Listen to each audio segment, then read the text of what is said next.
In today's video, I'm going to teach you how to insert special characters and symbols in Microsoft Word.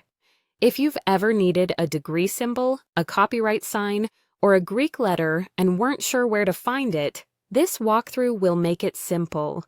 Start by opening Microsoft Word and loading the document where you want the symbol to appear.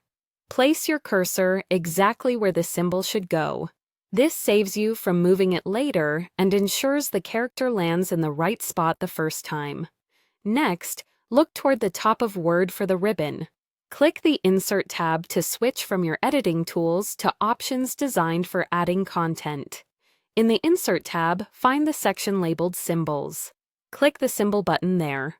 A small menu will drop down showing a handful of common characters. If the one you need is visible, you can choose it right away.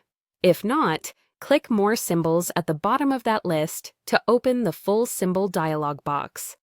Inside the symbol window, you'll see a grid of characters and a few drop-downs that let you browse by font and by subset. This is where you can explore Latin characters, Greek letters, currency symbols, mathematical operators, arrows, and more. If you don't immediately see what you need, try changing the font or the subset filter.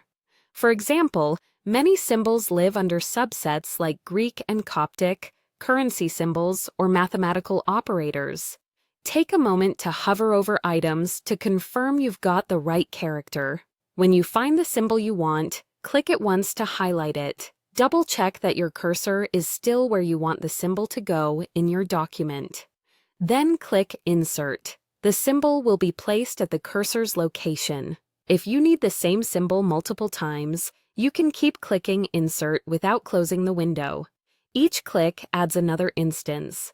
When you're done, click Close to exit the symbol dialog box. If the symbol looks too small or too large, adjust it just like regular text by changing the font size in your document. If you inserted the symbol in the wrong place, use Undo or move it with Cut and Paste.